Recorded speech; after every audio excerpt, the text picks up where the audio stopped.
Gardons notre position pour la lecture de la parole de Dieu qui se fera dans le livre de l'Apocalypse au chapitre 3 et nous lirons les versets 10 à 12. Apocalypse 3, versets 10 à 12 se lit de la manière suivante. « Parce que tu as gardé la parole de la persévérance en moi, je te garderai aussi à l'heure de la tentation qui va venir sur le monde pour éprouver les habitants de la terre. Je viens bientôt, retiens ce que tu as, afin que personne ne prenne ta couronne. Celui qui vaincra, je ferai de lui une colonne dans le temple de mon Dieu, et il n'en sortira plus. J'écrirai sur lui le nom de mon Dieu et le nom de la ville de mon Dieu et de la nouvelle Jérusalem qui descend du ciel d'auprès de mon Dieu et mon nom nouveau. » Amen. Nous allons donc... Bien, bonsoir, petit troupeau. Un petit troupeau, mais qui a à sa tête un grand berger. Amen. Le bon berger, Jésus-Christ. Et c'est l'essentiel. Et ce soir, comme chaque soir, nous sommes appelés à lever les yeux vers le ciel, d'où viendra bientôt notre délivrance, d'où viendra bientôt le roi des rois et le Seigneur des seigneurs. Hier soir, nous avons considéré le sujet qui nous invitait à s'occuper des affaires de Dieu et nous avons aussi prié autour de cela. La déclaration de Jésus dans Luc chapitre 2, versets 49 à 50 à ses parents, leur disant « Ne saviez-vous pas qu'il faut que je m'occupe des affaires de mon Père ?» Et ils ne comprirent pas ce qu'il leur disait. Nous avons aussi compris que Dieu a confié une mission à l'Église et cette mission, il l'a déclinée dans une parabole, la parabole des mines. Et nous avons fait appel à un terme grec que Jésus va utiliser, pragmateusestaste, faire du commerce, s'occuper activement de quelque chose, faire fructifier, négocier et travailler à faire progresser. Nous avons dit que il appela les 10 serviteurs et leur donna 10 mines et leur dit « Faites-les valoir jusqu'à ce que je revienne. » Et en analysant ce texte, nous avons vu que ce qui importait, ce n'était pas le timing, mais c'était de faire valoir ce qu'il nous avait été donné, en l'occurrence des mines pour ceux qui les avaient reçues, et nous, la bonne nouvelle de l'Évangile, la Sainte Parole. Maintenant, frères et sœurs, nous avons parlé de faire valoir. Je ne sais pas comment ceux qui ont cambriolé le Louvre vont faire valoir ce qu'ils ont volé, mais ils l'ont fait dans un timing vraiment très court de 7 minutes. 7 minutes, on est rentré par la fenêtre du Louvre, et qu'est-ce qu'on a fait? On est rentré dans la galerie comment on appelle ça, cette galerie-là déjà? Comment? La galerie de Napoléon, d'accord, mais la galerie des œuvres anciennes, en fait, c'est ça. La galerie apporte un nom bien particulier. Et donc, ils sont rentrés là en 7 minutes, et qu'est-ce qu'ils ont fait? Ils ont braqué le Louvre, et ils ont emporté des bijoux d'une valeur vraiment inestimable, près de 200 millions d'euros. Non, pas tout ça quand même. 88 millions d'euros, voilà, 88 millions d'euros. Mes amis, comment on a fait en plein Paris pour entrer dans un musée aussi célèbre et voler des objets d'une telle valeur? Comment cela a-t-il été possible?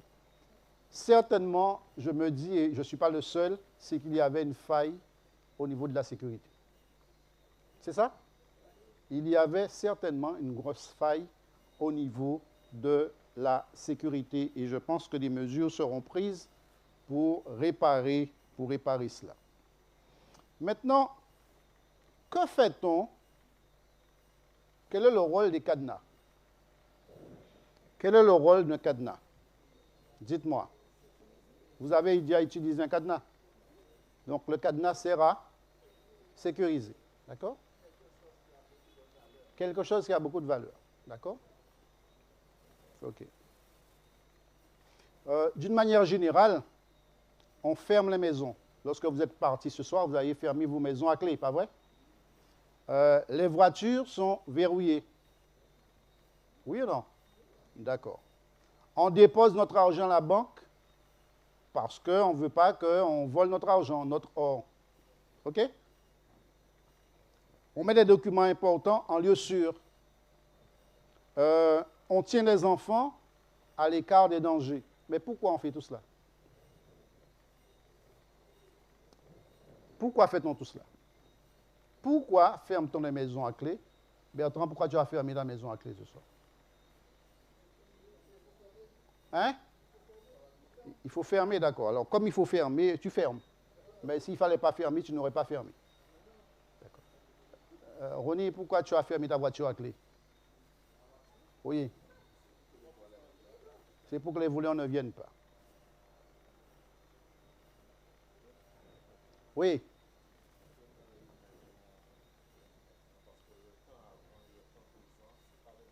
Alors, Samuel nous dit que le temps présent et le temps d'antan, c'est plus le même temps. Oui, sœur. Ah, je commence à parler un langage que j'aime bien. On ferme parce qu'on veut protéger les choses qui ont de la valeur. D'accord? Les enfants ont de la valeur. Ce que nous laissons dans nos voitures, ça a de la valeur. La voiture a même de la valeur. On n'a pas envie qu'on vole la voiture. C'est tellement facile de voler une voiture sans clé aujourd'hui. Donc, on dépose l'argent parce que l'argent a de la valeur, effectivement. En règle générale, nous protégeons ce qui nous importe le plus. Alors, la question que je vous pose ce soir, qu'est-ce qui vous importe le plus? Tu n'as pas compris, hein, Bertrand? Nous protégeons ce qui a de la valeur pour nous, ce qui nous importe le plus. Alors, je te pose la question, qu'est-ce qui t'importe le plus? Qu'est-ce qui a le plus d'importance pour toi que tu protèges aujourd'hui? Non, tu n'as pas besoin de répondre à sentir humilié. Réfléchis. Je vais retourner vers Fredo. Fredo, qu'est-ce qui t'importe le plus? Ne triche pas. Hein? Qu'est-ce qui t'importe le plus? Dis-moi, qu'est-ce qui t'importe le plus? Bon. D'accord. C'est garder ta relation avec Dieu. C'est ce qui t'importe le plus. Qui c'est que je vais choisir là? Oui. Frère Melo, qu'est-ce qui t'importe le plus? Ta famille. Ta famille. Donc, tu protèges ta famille. Donc, d'une manière générale, chacun protège ce qui lui importe le plus. Donc, protéger ce qui nous importe le plus, ce sont nos biens matériels, immatériels, la famille, d'accord? Comment? Notre vie. D'accord. Maintenant, frères et sœurs, dites-moi, que valent les œuvres d'art, les montres, l'argent au regard de l'éternité? Que valent toutes ces choses-là? Au regard de l'éternité, que valent toutes ces choses-là? Que vaut une voiture au regard de l'éternité? Que vaut ma maison au regard de l'éternité? Tu as compris maintenant, Bertrand? Qu'est-ce qui nous importe le plus? Nous protégeons ce qui nous importe le plus. Si c'est l'éternité qui nous importe le plus, comme Fredo nous l'a dit, ça veut dire qu'il faudra protéger cette éternité. D'accord? Comment? Comment on protège l'éternité? C'est ce qu'on va voir. Il a dit que toute personne vivante aujourd'hui est engagée dans une bataille pour quelque chose d'une immense valeur. Et cette chose-là, c'est la destinée éternelle. Tout le monde est engagé dans cette bataille pour quelque chose d'une immense valeur. Je ne sais pas pour certains, je ne sais pas pour d'autres, mais en tout cas pour nous ici, notre destinée nous tient vraiment à cœur et notre destinée, c'est l'éternité. Amen. C'est de vivre avec Dieu l'éternité parce que Jésus-Christ, alors que le péché est entré dans le monde, et Moïse nous dit que Jésus dit, je mettrai une inimitié entre toi et la femme, entre ta postérité et sa postérité, celle-ci t'écrasera la tête et tu lui blesseras le talon. Donc, il sécurise notre salut, il sécurise notre éternité. Maintenant, frères et sœurs, le sceau de Dieu ou la marque de la bête seront tous deux placés sur le front des individus. Nous sommes dans les derniers temps. Notre Église, c'est une Église prophétique et nous croyons fermement qu'il y aura deux catégories. Ceux qui recevront le sceau de Dieu et ceux qui recevront la marque de la bête. Ceux qui recevront le sceau de Dieu, c'est ceux qui pensent que ce qui importe pour eux, c'est l'éternité. C'est Dieu, c'est vivre avec Dieu. Ceux qui recevront la marque de la bête, ce sont ceux qui pensent que ce qui importe pour eux, c'est des poches à yo. Et l'argent à yo, et terre à yo, et casa à yo, et voiture à yo, et tout bitin à yo. D'accord? Donc, le sceau de Dieu, c'est ce qui nous préoccupe. Maintenant, dans Matthieu chapitre 22, verset 37, Jésus répondit aux pharisiens qui voulaient le piéger parce que Jésus avait cloué le bec des Sadducéens. Et les pharisiens, l'ayant su, viennent pour piéger Jésus. Et ils disent à Jésus, quel est le plus grand commandement? Jésus répondit, tu aimeras le Seigneur ton Dieu, comment? De tout ton cœur, de toute ton âme et de toute ta pensée, c'est le premier et le plus grand commandement. Et voici le second qui lui est semblable, tu aimeras ton prochain comme toi-même. Donc, frères et sœurs, ce qui importe le plus pour nous, c'est quoi? Jésus le dit ici, tu aimeras le Seigneur ton Dieu, comment? De tout ton cœur, de toute ton âme et de toute ta pensée. C'est un commandement. Et le deuxième commandement qui va avec, qui lui est semblable, tu aimeras ton prochain comme toi-même. Aimons-nous le Seigneur, notre Dieu, de tout notre cœur, de toute notre âme et de toute notre pensée. Quels sont ceux qui l'aiment de cette manière? Je vous teste ce soir, hein, et Dieu vous teste ce soir aussi. Quels sont ceux qui aiment Dieu avant toute chose, de tout leur cœur, de toute leur âme et de toute leur pensée? Laissez-moi voir vos mains. D'accord. Donc, nous aimons Dieu avant toute chose. Et c'est bien. C'est ce qu'il veut. C'est ce qu'il réclame de chacun de nous. Pour sécuriser l'éternité, Ronnie, qu'est-ce qu'il faut faire? Voilà. L'aimer de tout son cœur, le faire passer avant tout, de toute son âme et de toute sa pensée. Mais ce n'est pas tout. Qu'est-ce qu'il faut faire d'autre? Aimer son prochain comme soi-même. Si je dis que j'aime Dieu, et c'est le cas, de tout mon cœur, de toute mon âme et de toute ma pensée, je dois aussi aimer mon prochain. Et je fais la relation tout de suite avec mon prochain qui est dans la maison de Dieu et mon prochain qui n'est pas encore dans la maison de Dieu. Si j'aime mon prochain qui est dans la maison de Dieu, je dois le traiter comment? Avec amour, avec bonté, avec douceur, avec bienveillance. Si j'aime mon prochain qui n'est pas encore dans la maison de Dieu, je dois aller le chercher. Je dois déjà lui témoigner de l'amour, de la miséricorde, de la grâce. L'inviter à venir pour que lui aussi fasse l'expérience de l'amour de Dieu et qu'il parvienne à aimer Dieu de tout son cœur, de toute son âme et de toute sa pensée, et sécuriser ainsi l'éternité.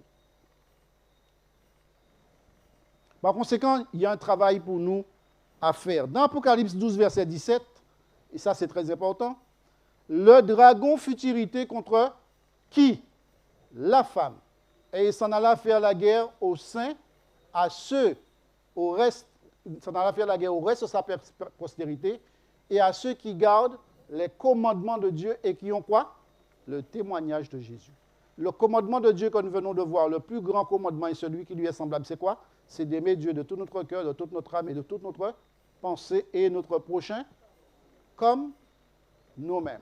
D'accord? Donc, Satan, le dragon, le serpent ancien, appelé aussi le diable, il va faire la guerre. Il va faire la guerre.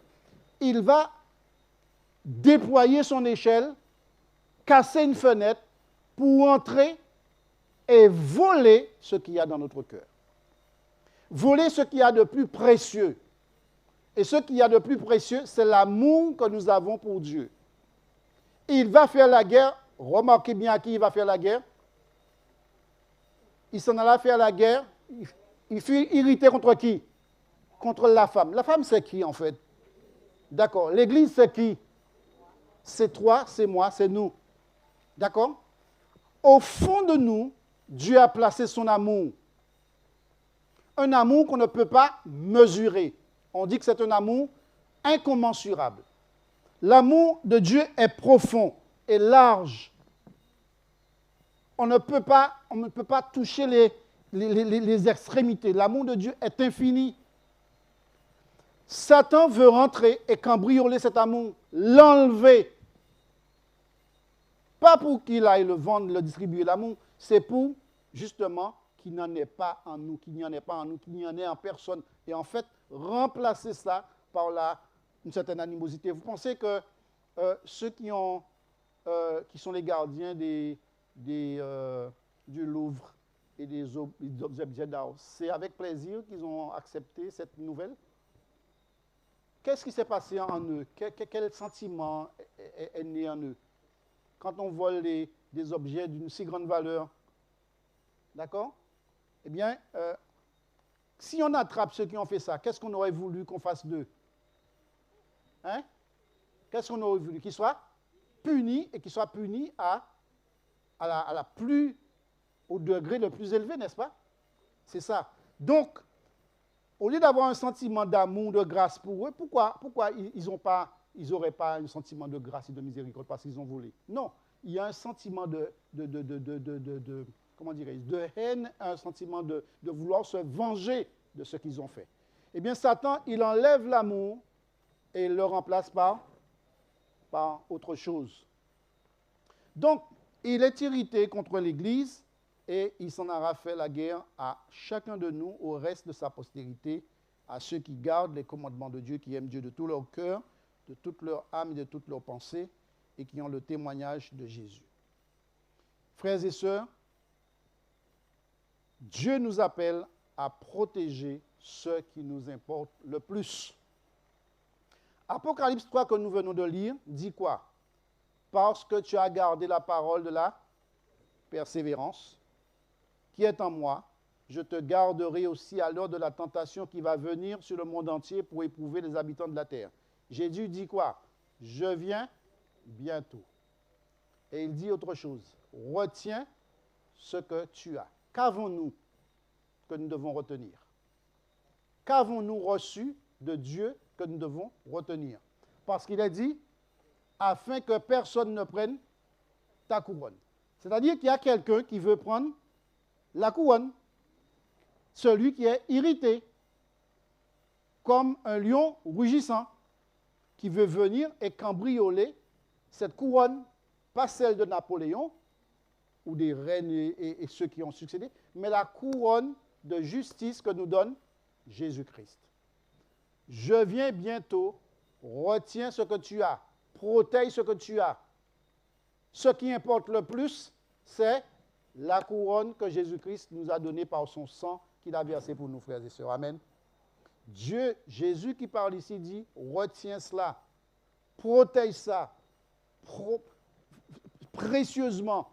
Ne laisse personne pénétrer là et voler ce que je t'ai déjà donné, parce que quelqu'un veut prendre cette chose.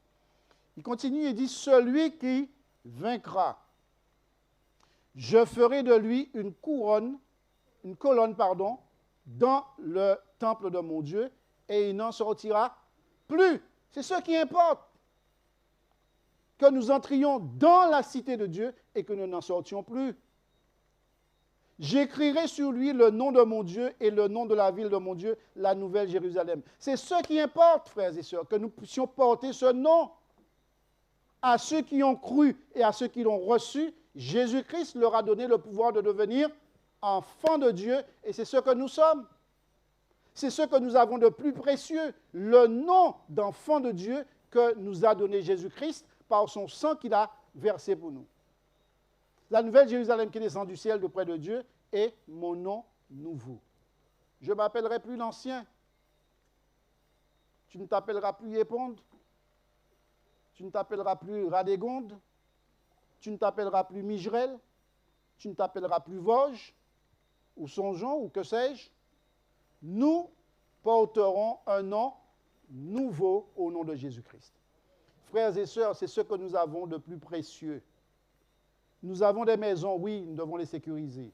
Nous avons des voitures, oui, nous devons les sécuriser. Nous avons de l'argent à la banque, oui, nous devons les sécuriser. Toutes les petites choses, les bénédictions que Dieu nous envoie, nous devons les sécuriser. Mais ce que nous avons de plus précieux, qui ne doit pas être relégué au second plan par rapport à tous ces biens matériels que nous avons, ce qui importe le plus, c'est la vie éternelle en Jésus-Christ. Et nous devons apprendre à sécuriser cette vie éternelle.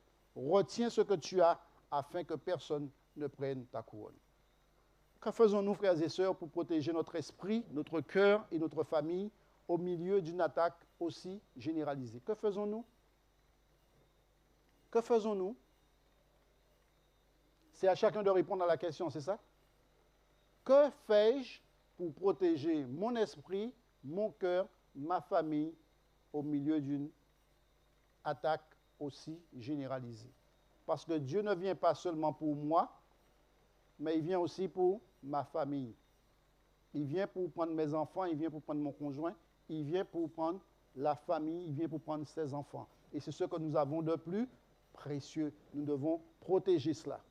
Et ce soir, je vais vous inviter à prier autour de cette pensée, de cette méditation. Demandez à Dieu de nous apprendre comment protéger. Demandez à Dieu de protéger pour nous. Demandez à Dieu de sécuriser sa maison, la femme, contre laquelle le dragon fut irrité et à laquelle il veut faire la guerre. Il veut prendre la couronne que Jésus-Christ nous a donnée. Je voudrais vous inviter à prier pour cela. Il y a de l'enjeu. Et l'enjeu, c'est notre éternité. Parce que nous avons dit, ce qui importe pour le chrétien adventiste que nous sommes, c'est que nous passions l'éternité avec Dieu. Mais sachez qu'il y a quelqu'un qui ne le veut pas, qui se bat contre vents et marées pour que nous n'y arrivions pas, pour que nous échions. Eh bien, nous allons prier pour cela, pour demander à Dieu de sécuriser le salut qu'il nous donne en Jésus-Christ et de le sécuriser par tous les voies et les moyens qu'il a déjà pourvus, que nous puissions prendre conscience et les mettre à exécution pour que rien ni personne ne nous enlève ce que le Seigneur nous a donné. Nous allons prier, et vous connaissez ma méthode de prière, nous allons prier par groupe de 2. OK. Ceux qui aiment prier, nous avons dit que le Louvre a été cambriolé en 7 minutes sans que les forces de l'ordre aient le temps d'arriver, parce qu'il y avait quoi? Il y avait quoi? Une ou des failles au niveau de la sécurité. D'accord? Notre salut peut être aussi cambriolé en une fraction de seconde. Parce que nous aurons laissé des failles au niveau de la sécurité. Ne laissons aucune faille au niveau de la sécurité qui garantit notre salut. Et lorsque Christ reviendra, qu'il nous trouve prêts pour être enlevés avec lui. Amen. Le retour de Jésus est imminent. Et cette événement exige une véritable préparation du cœur de la part du peuple de Dieu. Dans Apocalypse 3, Dieu s'adresse à l'église de Philadelphie et dit, « Je connais tes œuvres » à l'église de Laodicée, « Je connais tes œuvres et je sais que tu n'es ni froid ni bouillant, puisque puisses-tu être froid ou bouillant, ainsi parce que tu es tiède et parce que tu n'es ni froid ni bouillant, je te vomirai de ma bouche. » Mélo, c'est et Messaï. C'est pas toi, hein? Je te vomirai de ma bouche, se lit en grec, mélo, c'est et Messaï. Et ce qui est dit là, c'est un aoriste qui est employé. Il se pourrait que je te vomisse. C'est même pas sûr. Parce que Dieu nous aime tellement, il se pourrait qu'il le fasse. C'est-à-dire que dans le « il se pourrait », Mélocé et Messaï, on sent qu'il y a encore de la grâce. Tu comprends? Vous comprenez, frères et sœurs? Il se pourrait. Puisque tu n'es ni froid ni bouillant, je te vomirai de ta bouche. Mais il faut lire en fait, il se pourrait que je te vomisse. Parce que le figuier, quand Jésus vient chercher du fruit et qu'il n'en trouve pas, et que le maître dit qu'il faut le couper, il dit non, ne le coupe pas. Normalement, il devrait trouver du fruit. Mais il dit ne le coupe pas. Qu'est-ce que je vais faire? Je vais l'émonder, je vais creuser autour, je vais mettre du fumier et je vais l'arroser. Et peut-être l'année prochaine, si je viens, il n'y a pas encore de fruit, je vais le couper. Le même terme, mélocé et messaï. Peut-être que je vais le couper, parce que Dieu aime tellement, il fait grâce et miséricorde. Mais qu'est-ce qu'il veut en fait? C'est que nous soyons froids ou tièdes, ou bouillants. Hein? Bouillant pour lui. Parce que tu dis, je suis riche, je me suis enrichi et je n'ai besoin de rien, parce que tu ne sais pas que tu es malheureux, misérable, pauvre, aveugle et nu. En fait, beaucoup de chrétiens pensent aller bien parce qu'ils ont une vie stable. On pense qu'on va bien, on a un bon confort, on est actif à l'église, on a un bon travail, on roule une bonne bagnole, on habite une belle maison bien décorée, et on pense que tout va bien. Mais le texte dit que celui qui a toutes ces choses-là, eh bien, il est comment? Mais Dieu voit plus loin. Il voit plus loin que l'apparence. Il dit que tu crois que tu n'as besoin de rien, mais tu ne réalises pas ta pauvreté spirituelle. Alors, quand on s'appuie sur ses propres forces, sur ses réussites ou sur ses ressources, on passe à côté de la dépendance de Dieu. Et c'est pourquoi le philosophe avait dit que la religion, c'est l'opium du peuple. Pourquoi? Parce que c'est que les gens qui sont malheureux qui sont dans la religion. Parce que ceux qui ont des moyens, leurs poches sont remplies. Est-ce qu'ils ont besoin de dire? D'accord? C'est ça. Quand on s'appuie sur ses propres forces, sur ses réussites ou sur ses ressources, on passe à côté de la dépendance de Dieu. La vraie richesse, ce n'est pas ce que l'on possède, mais la présence de Jésus-Christ en chacun de nous. Amen. C'est pourquoi il est dit au verset 18, « Je te conseille d'acheter de moi de l'or éprouvé par le feu, afin que tu deviennes comment? Riche, et des vêtements blancs, afin que tu sois vêtu, et que la honte de ta nudité ne paraisse pas, et un collier pour oindre tes yeux, afin que tu vois. Je te conseille d'acheter de moi de l'or éprouvé par le feu. » Et frères et sœurs, Dieu veut que nous puissions nous laisser façonner à travers les épreuves. Les épreuves nous arrivent, ce n'est pas par hasard. Elles construisent une richesse intérieure que rien ne pourra enlever.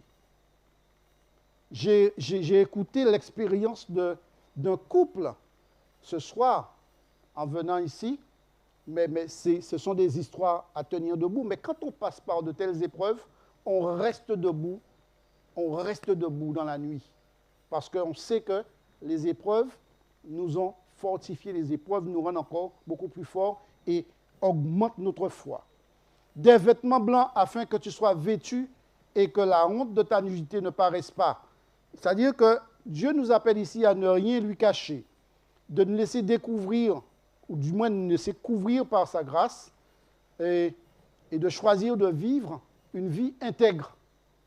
Donc, mais vous voyez que quand il dit des vêtements blancs, achète, je te conseille d'acheter de moi de l'or éprouvé par le feu, donc les épreuves, des vêtements blancs afin que tu sois vêtu et que la honte de ta nudité ne paraisse pas. Donc, il veut nous couvrir de sa grâce. C'est que la grâce de Dieu qui peut nous couvrir de nos incapacités, de nos méfaits.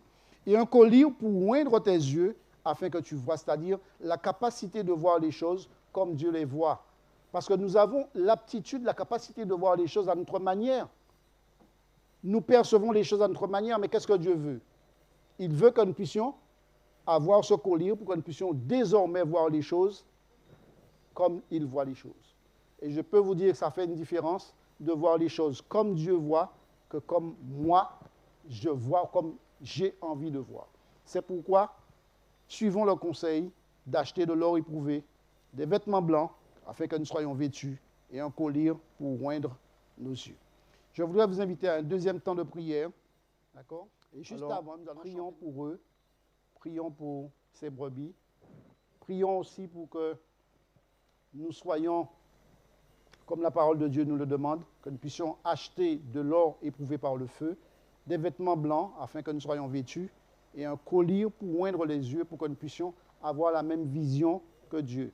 Là où on voit un clochard, quelqu'un qui n'a aucune chance d'accepter l'Évangile, mais Dieu voit quelqu'un qui est un témoin pour lui. Rappelez-vous de cet homme qui était lié, qu'aucune chaîne ne pouvait retenir.